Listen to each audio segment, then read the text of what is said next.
relembrarmos, né? A gente sempre, o Senhor mandou nós relembrarmos, pegarmos as profecias e lermos que toda vez que nós lêssemos, nós encontraríamos algo novo. Por quê? Porque muitas das vezes o Senhor fala e não é para aquele momento, é para muitos dias.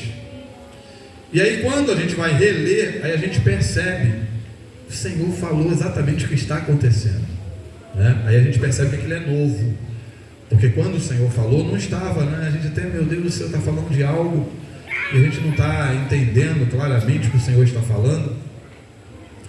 Mas o Senhor sempre orientou a sua obra.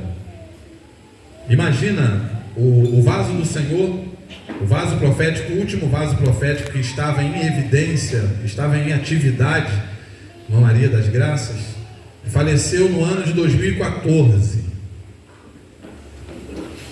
2014. Quantos anos de lá para cá? 11 anos.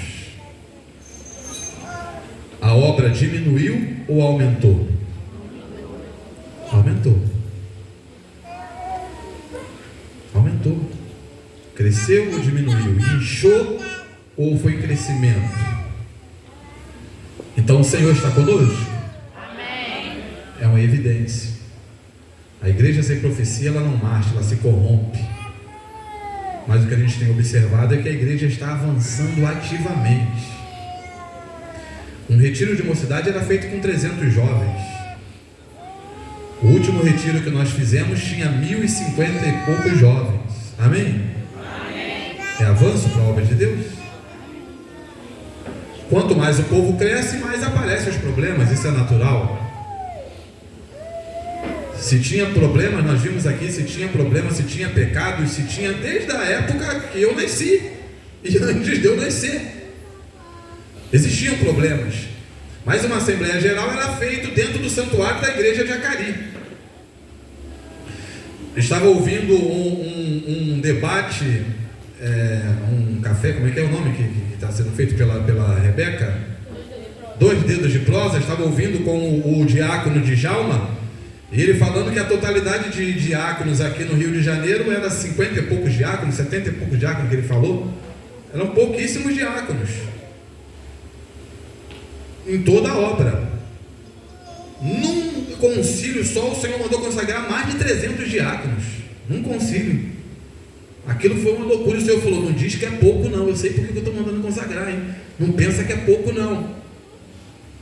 Então a obra deu um boom, né? De repente o Senhor fez acontecer. E eu comento que depois da pandemia, então, muitos achavam que a pandemia ia ser para arrebentar com muitas igrejas. Vários irmãos me perguntam, eu trabalho na rua, né, com vidro, boxe, janela, porta, e tem alguns irmãos que a gente às vezes tem contato com eles direto, eles são pedreiros, então eu estou na casa de clientes e eles estão também. E tinha alguns que perguntavam: pastor, e aí, como é que a sua igreja está? Diminuiu? Acabou? Eu falei: não, minha igreja cresceu. Minha igreja antes da pandemia não tinha uma orquestra, a orquestra vai tomando todo um lado da igreja. O Senhor foi fazendo. Eu costumo dizer que a gente, depois da pandemia, olhou assim: ué, que jovem é esse? Que moça é essa? Eu não conhecia. Do nada, apareceu, mas tomou fermento. Então o Senhor, Ele está ativamente trabalhando na sua obra. Ele deixou para nós diretrizes, Ele deixou para nós orientações importantíssimas. Antes do Senhor levar o seu vaso, o Senhor já estava falando para nós bem picado, bem espaçadamente. Ele havia falado no dia 15 de junho, ele havia falado de 2014, aí passou-se o tempo, ele veio falar para nós dia 2 de agosto, olha o espaço de tempo, junho, julho, só em agosto que o Senhor tomou o seu vaso pela penúltima vez. E dessa vez o Senhor fez o quê? Mandou chamar todos os pastores para uma reunião. Ele já sabia o que ele ia fazer. Era o momento dele passar a responsabilidade para o pastor Luiz. Porque depois dessa profecia, o Senhor só falou mais uma vez depois de um mês. E em outubro o Senhor levou o seu vaso. Então o Senhor, ele é muito organizado, muito ordeiro, muito zeloso. E a obra dele não ficou sem orientação. Porque ele falou assim para nós: no dia 2 de agosto, no santuário de retiro do sítio Atos 3:21, por ocasião de uma convocação do Senhor para todos os ministros. Eis que estou convosco, vos convoquei para esta reunião porque gosto da ordem e quero ordem na minha casa. Olha o Senhor arrumando a casa. Ungidos meus, tudo tem que partir de vós. Olha ele jogando a responsabilidade para nós, pastores. Ungidos, tudo tem que partir de vós. Foi o que eu falei pela manhã? Confere? O homem não pode fazer só o que quer, mas tem que me obedecer. Ungido meu, tu que apacentas este grande rebanho, já disse para ti que o homem entende mais a tua voz do que a minha, e toda esta responsabilidade está em tuas mãos. O homem não precisa ficar tratando bem para ele saber que ele é amado por todos. Toda esta responsabilidade está em tuas mãos. Está entendendo assim, ungido? Estás cumprindo com o que eu te ordenei? Onde está toda a tua responsabilidade? Não é só pela metade, não, ungido. Tem que cumprir com todas as minhas ordens, e todos têm que te obedecer, porque foi ordem minha, dada diante de todos. Todos aqui sabem que tem que te obedecer. Ungido meu, vou te dar uma ordem agora, outra ordem. Aquele varão é meu ungido, vou marcar para vós o dia da organização daquela congregação em igreja, e ele vai apacentar aquele rebanho. Ungido meu, ele tem provado, ungido, ele tem provado que é ungido meu, tem trabalhado na minha obra, é mais um ungido a trabalhar convosco. Pode passar para os teus colegas e dizer quem é, porque tu sabes quem é.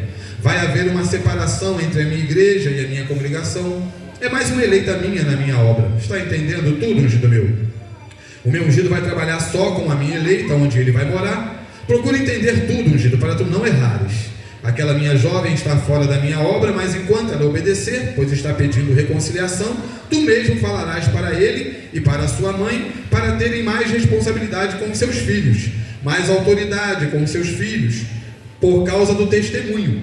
A minha obra exerce muito testemunho nesta terra. Tu vais orientar o teu colega e a sua companheira para terem mais responsabilidade com seus filhos. É assim que eu exijo na minha obra. Aquele que entrar para a minha obra e der mau testemunho, esse não marchará na minha obra. Tu mesmo poderás orientar os meus ungidos a tirarem fora da minha obra. Peça autoridade a mim e eu te darei, ungido. Tenho dito para vós que estou convosco, que estou na frente da minha obra. E agora eu faço uma pergunta a cada um de vós. Por que não obedecem às minhas ordens? Qual foi a ordem maior que eu dei na minha obra? Eu disse para todos os meus ungidos que queria a presença de todos aqui nas reuniões.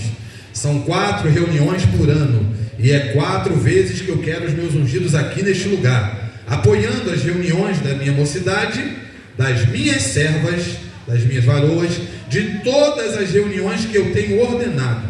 Começou a falhando. Ungidos morando aqui perto não vieram às reuniões quem pode trabalhar contra mim? Querem sofrer? Querem ser provados por mim, ungidos meus? Senti a falta de muitos ungidos meus. Exijo a presença e eles não comparecem. Vem quando quer, vai embora quando quer, não dá nenhuma satisfação, não diz, não pede saída nem entrada. Por quê? É um homem que está ordenando isto? Se alguns dos seus filhos fizerem isto convosco, serão bem recebidos em casa quando forem pedir perdão? Não, de jeito nenhum. Sou Deus misericordioso e depois vem, me perdoa, Senhor. Eu posso perdoá-los morando perto? E diz que não tem dinheiro suficiente e só vem quando quer? No princípio era assim. Quando dei essa ordem, todos não obedeciam. Hoje nem a minha mocidade quer obedecer. E de quem é a culpa? E vós tendes sentido dor na alma quando um jovem rejeita uma jovem, ou quando uma jovem rejeita um jovem, não é assim? Assim eu sinto também, porque dei uma ordem e não foi cumprida, e tenho dito para o meu ungido: todos entendem mais a tua voz humana do que a minha voz, porque sabem que eu sou um Deus perdoador, sou um Deus de amor, e estou sentindo falta de alguns ungidos que poderiam estar aqui e não estão nesta reunião. Estão sentindo, ungidos? E quantos queriam estar aqui agora ouvindo a minha voz? Pois estão sentindo falta. Calei a minha voz, calei porque não ouvi nem um pouco de atenção sobre a minha voz. Estão vendo o perigo? posso calar para sempre a minha voz. Posso calar para sempre e vós não terem a minha voz convosco. Outros correm para ouvirem a minha voz e eu não falo. E o meu vaso sofre, porque até o meu vaso pensa que estou desprezando. Vai para o seu canto orar, não ouve a minha voz. Estou falando para vós porque vi o sofrimento do meu vaso. Sofre quando vê o meu púlpito cheio de pastores, outros culpando até o meu vaso por não ouvirem a minha voz. Cuidado, ungidos meus, cuidado. Eu tenho falado para vós, cuidado. Tenho visto muitos enfermos, mas vá aonde possa ir, onde eu tenho ordenado que vá buscar a minha voz. Aonde é que o Senhor tem ordenado para buscarmos a voz dele? No cantinho. Não precisa sofrer muito, vá buscar a minha voz, eu tenho ordenado. Muitas das vezes eu preciso orientar-vos, mas deixo que todos sofram. Vejam o perigo que estão correndo. Então a gente vai observando o Senhor nos dando diretrizes, nos mostrando, né? Não vamos ficar sem a voz dele, não vamos ficar sem a orientação dele. Ele está nos dando caminho, porque a gente não sabe o que vai acontecer, mas ele já sabe. E digo para ti agora novamente, ungido meu, orienta os teus colegas. Orienta os teus colegas. Tenho visto muitos jovens sofrendo, pois os meus ungidos fecham o coração e dizem que não vão orientar. Eu revelo a eles o casamento, a união dos casais, mas eles não querem, batem o pé e dizem que não vão falar, que a obrigação é do meu vaso. E se eu não quiser usar o meu vaso nessa parte? O Senhor nos dando um deixa aí. Os meus ungidos têm que orientar a minha mocidade. O Senhor nos deu responsabilidade? Está nas nossas costas. Cuidado, ungidos meus, obedeçam a minha voz, sejam obedientes. Quantos jovens estão felizes porque foram orientados também pelos meus ungidos? Não tenham medo não, ungidos, vós não tendes onde segurar, não? Onde está a vossa âncora? Aquele que procura andar direito, a esses não precisa temer. Esses têm que obedecer, têm que obedecer-me e falar para a sua mocidade. Muitos estão sofrendo e eu vos digo novamente, estão sofrendo muito porque querem obedecer. Outros voltaram atrás, estão longe da minha obra, pecando por causa da incredulidade dos meus ungidos. Eu digo para eles, fala para esses, este é para aquela é para este. Eles não têm coragem de falar. Por quê? Estão em pecado? Eu vos pergunto, há quanto tempo eu não vos convocava para uma reunião como esta? Mas vós tendes a profecia escrita. Olha só, vós tendes tudo escrito. Já disse para vós que já vos dei tudo. Ali o Senhor mostra, ó, não tem mais nada para passar para vocês. Não precisa mais de vaso profético para falar para vocês. Eu já dei tudo para vocês. No sentido de diretrizes para a obra.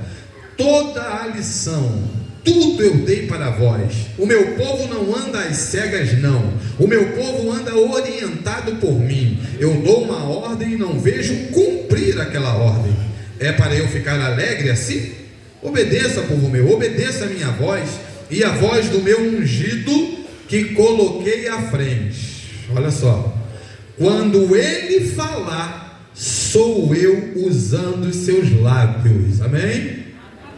Olha o Senhor nos direcionando. Olha para cá, olha para esse. Quando ele falar, sou eu usando os seus lábios.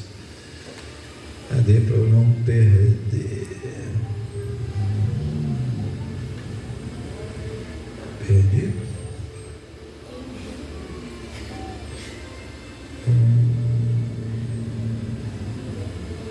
Ai dele se ele errar. Ai dele. A responsabilidade está com ele, então a gente tem que descansar, né? O peso está nas costas dele.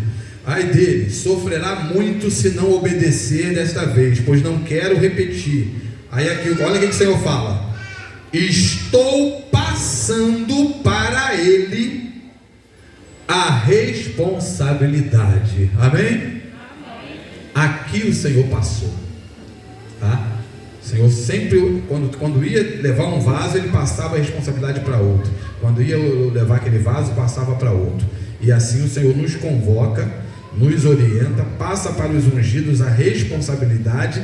E aqui o Senhor fala que tudo que o pastor Luiz falasse, quando ele falar, sou eu usando os lábios dele. Se ele errar, ai dele, sofrerá muito.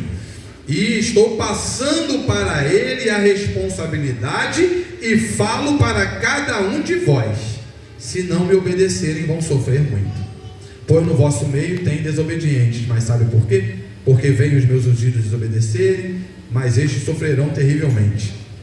Então o Senhor vem, né, nos dando diretrizes. Mantenha os meus ungidos, ordenei os meus ungidos que as construírem suas casas, a zelarem para suas casas, e vai falando a respeito do sítio. Lá no final da última profecia, o Senhor fala aqui, na última profecia, e depois o Senhor encerra: aquele que se levantar contra mim será grandemente provado. E não é prova boa, não. Eu digo para vós, é prova que ninguém quer. São duras provas.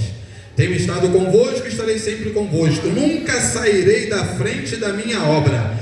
E olhando para a vossa obediência. Amém? O Senhor falou: dei tudo para vós. Coloquei os pastores com toda a responsabilidade, cada profeta numa igreja, como o Senhor havia prometido isso. Haverá um profeta em cada rebanho. A gente não entendia, hoje entendemos. Nos deu a responsabilidade, todas as orientações, todas as diretrizes. Você tem um líder espiritual para buscar dele orientação. Passa ao pastor Luiz toda a responsabilidade de orientar a sua obra, todas as diretrizes vêm do pastor Luiz para nós.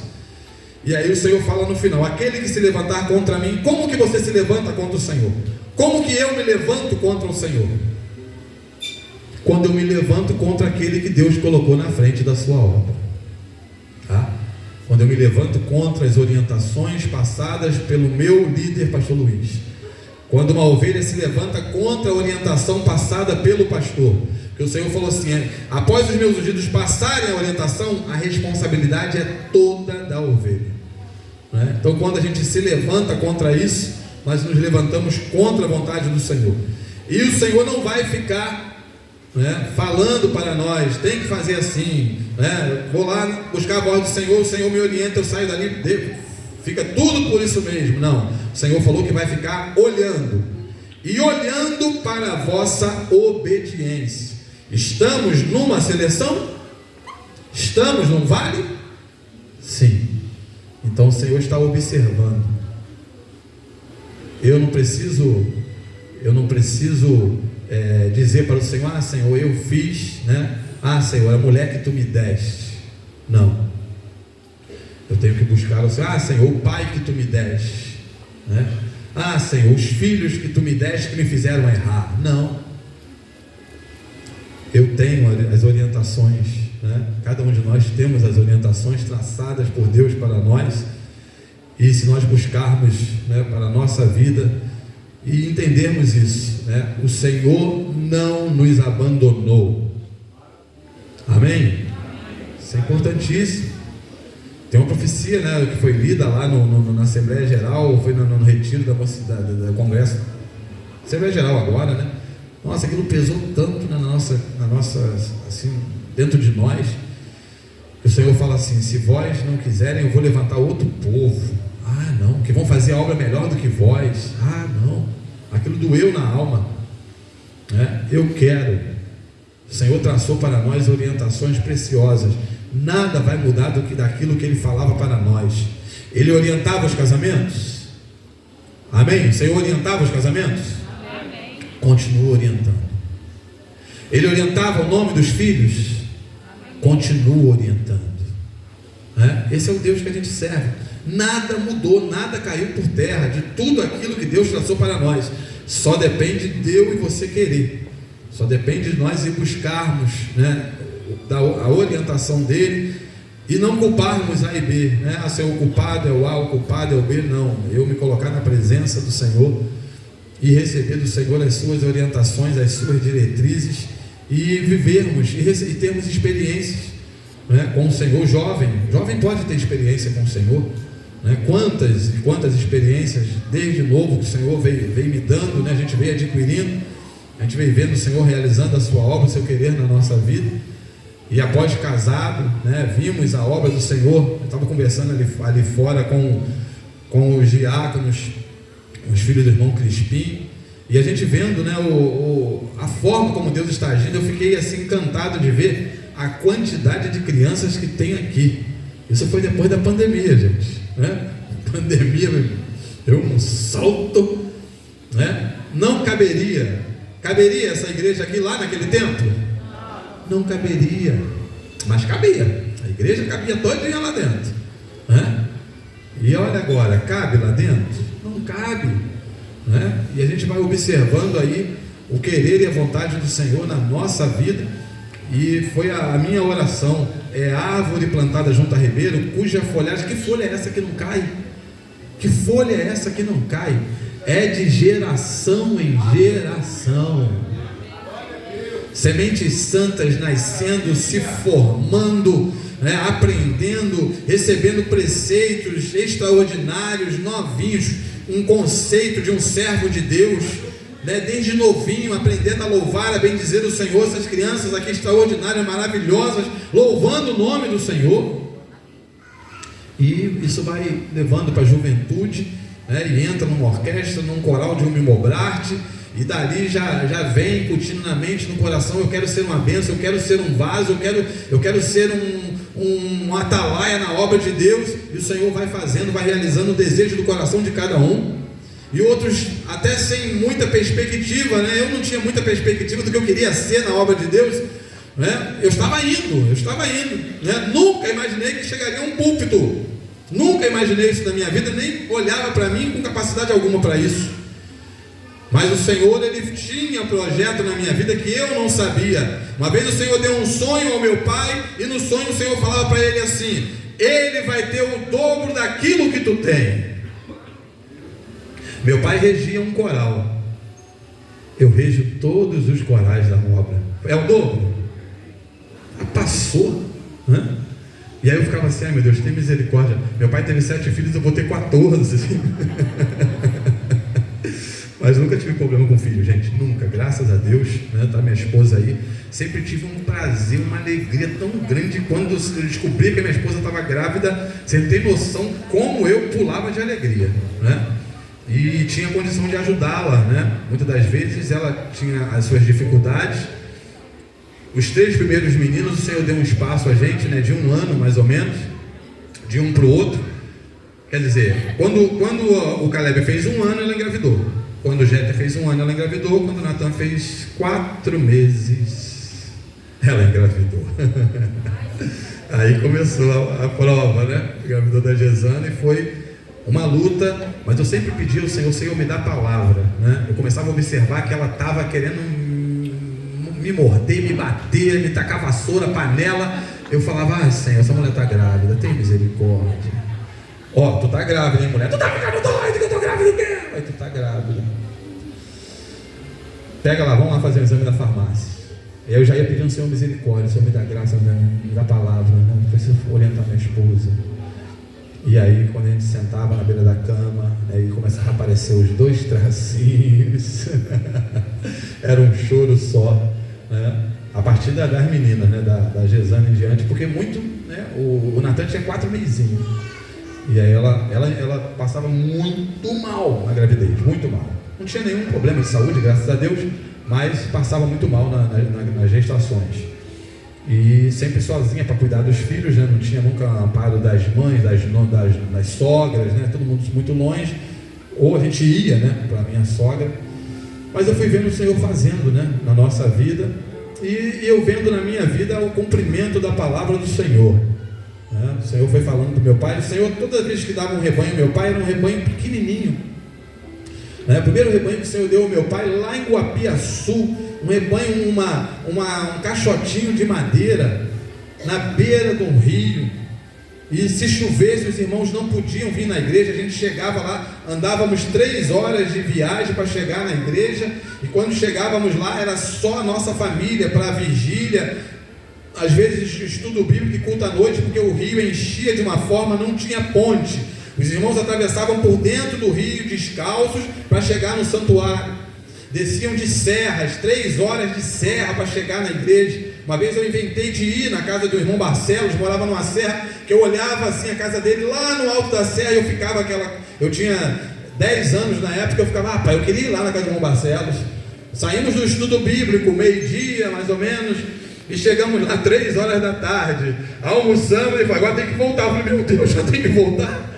Não brinquei, não fiz nada, foi só subir e descer, quase morri do coração. Então, era dessa forma, né? O Senhor deu aquele rebanho pequenininho para o meu pai, pouquinhas ovelhas. E quando o Senhor me deu um rebanho, o Senhor me deu uma igreja formada, uma igreja antiga, que eu até me assustei. Num dos sonhos, o Senhor me deu um sonho. Eu chegava na casa da irmã Guilhermina, abraçado com a Alexandra. A irmã Guilhermina é a avó dela. E aí a irmã Guilhermina olhava para mim e falava, depois que você casou com aquela mulher, tu tá abandonando a minha neta, né? E a gente sorrindo e tal, tranquilo, né? Eu casado com a Alexandra e ela dizendo que eu tinha casado com outra mulher e estava abandonando a neta dela. E aquilo, quando eu acordei, eu falei, amor, o Senhor vai me dar um rebanho já velho, antigo, né? Já uma igreja, não, o Senhor vai me dar uma igreja, porque eu achava que o Senhor ia me dar uma congregação pequenininha, né? A gente ia crescer junto, eu pensava assim. O Senhor me deu uma igreja antiga, né? Para apacentar, e fez 50 anos, a Redentor fez 50 anos, né? A minha idade. Então, uma igreja de peso, uma igreja de nome, vários pastores passaram por aquela igreja. Então, a gente vai vendo tudo que o Senhor falou para o meu pai, o cumprimento na minha vida, né? Coisas espirituais, o Senhor fazia na vida do meu pai, eu tenho visto fazer na minha vida. Então, o Senhor, Ele é fiel na sua palavra, e às vezes a gente não tem noção, tá, jovens? Vocês não têm noção do que Deus vai fazer na vida de vocês, mas tenham certeza que é maravilhoso, e vocês estão a anos-luz de nós. O Senhor tem preparado vocês, tenho visto jovens vir à frente da palavra extraordinária, né? Desenvolto num ar livre, num culto de um Mimobrart. Eu sempre comento, né? O primeiro culto de um Mimobrart que eu fui em Acari e me chamaram para eu dar uma palavra, eu cheguei lá na frente, eu até fui na frente, mas quando eu cheguei na frente, que eu virei, que eu olhei para todo mundo, eu travei. Sabe de novo que vai ser, eu vou cantar o hino, né? Não consegui falar nada, cantei o hino e fui sentar. Que vontade de ter um buraco para eu entrar assim, ó, ou que vontade de eu ir embora para casa, de vergonha, né? Porque a jovem que estava dirigindo falou, vamos ouvir o jovem Cláudio dando uma palavra, e eu não consegui pronunciar um nada. Então a gente fica vendo Deus fazendo na nossa vida o que fez, foi o Senhor que fez, e hoje eu vejo vocês com muito mais capacidade, com muito mais condição. Então o Senhor está preparando vocês não têm noção para o que Deus está preparando vocês. Mas não se apeguem a nada e a ninguém, se apeguem à voz do Senhor. Vocês têm total liberdade e condição de ter no celular de vocês esse compêndio aqui de profecias 1962 a 2014, vocês podem ter no celular de vocês, amém, jovens? Amém. Em vez de ter muita coisa que não presta, vocês podem ter, né, do nada lá, Senhor, fala para mim, o Senhor fala para vocês, Senhor, me orienta, acorda de madrugada, né, tá aflito, tá com dúvida, né, tá com problema. Gente, todas as vezes que eu abri a palavra do Senhor, o Senhor falou firme para mim, todas as vezes. E isso é maravilhoso, porque enquanto o Senhor está falando para nós, ainda há chance, ainda há esperança. Então se apegue a isso, não pense, porque eu sou jovem. O Senhor te escolheu antes de você saber, antes de você existir. No ventre o Senhor escolheu cada um de vocês para uma obra especial. Eu costumo dizer que é um projeto. Deus escolhe um projeto, e todo projeto tem nome. Ele coloca o nome nesse projeto. Foi contado aqui a experiência. O irmão, já esqueci de novo o nome, meu Deus, Natan. O irmão Natan contou a experiência, não é? Senhor, eu tenho um projeto aí, estou realizando um projeto. Sabe como é que é o nome desse projeto? Magno. É assim que o Senhor faz, assina. O Senhor assina o nome do projeto, e dali por diante vai assim. E é Josué, e é Eliseu, né? E é a Maria, e é Abigail, é Ruth, e o Senhor vai assinando embaixo. Com cada um o Senhor tem uma missão. Ele falou, escolhi desde o ventre. Ele é soberano, Ele reina na nossa vida. Então que você tenha isso no teu coração, na tua mente. O Senhor te escolheu não por acaso. Cada um de nós aqui temos a convicção disso. Não fomos escolhidos por acaso. Deus escolheu-nos para uma missão. Cumpramos essa missão. Estamos numa seleção. Passa nessa seleção, né? Veja desfraldar lá na frente a bandeira da vitória, né? Veja isso. O Senhor falou: estou lá na frente. Vós não sabe o que eu vou fazer depois do vale. Tem alguém aqui querendo saber o que o Senhor vai fazer depois do vale? Tem alguém querendo saber? Passa no vale. Vamos passar no vale? Passa no vale. Passa no vale, que aí a gente vai ver o que o Senhor vai fazer. Não tenho noção em que estágio do vale nós estamos. Não tenho noção. Você tem noção?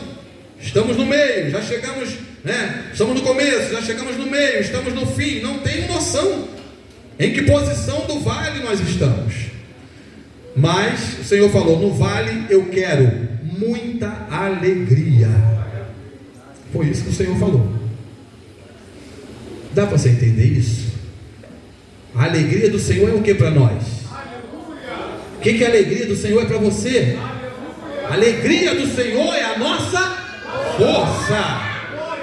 Força para vencer o vale, força para vencer o abalo, força para vencer as estruturas que serão abaladas, a grande avalanche, a nuvem negra que vai passar sobre essa obra. Força para isso, para não se confundir. Convicção de que o Senhor está na frente, de que o Senhor te escolheu e de que Ele vai fazer obra na tua vida. É isso que o Senhor quer, a alegria. E a alegria vem através da obediência. Busca: Senhor, me dá graça para te obedecer. E aí aquela alegria não é momentânea. A alegria do Espírito Santo, o Senhor falou que tem vários tipos de choro: choro de tristeza, choro de alegria, choro de emoção e choro da visitação do Espírito Santo dele. Quando o Senhor visita o nosso coração, dá uma vontade tão grande de ser crente. Não é assim? Dá uma vontade, a gente se constrange tanto. Por que, Senhor, que a gente é tão fraco? Por que a gente peca tanto? Por que a gente erra tanto? Por que a gente se entristece tanto? O Senhor vai visitando o nosso coração. Essa alegria traz força para nós. É essa alegria que o Senhor quer. É essa visita. Ele quer entrar no nosso lar. Ele falou assim: ó, eu vos visito pela manhã, eu vos visito ao meio-dia e eu vos visito à tarde. É essa visita que você tem que receber lá no teu lar, na tua tristeza, na tua angústia, no teu choro. Você tem que sentir o Senhor chegando no teu lar, convertendo o teu coração, te fazendo entender a necessidade que Ele tem de você se colocar na presença dEle para ser uma bênção na obra de Deus. Ele quer te usar, Ele quer usar cada um de nós. E não está em nós, o poder não está em nós, a força não está em nós. O que está em nós é a fidelidade ao Senhor. Sejamos servos fiéis e sinceros. Não é força, tá? Porque não temos, mas o que temos podemos fazer. Buscarmos dele graça para sermos fiéis e que Deus nos abençoe.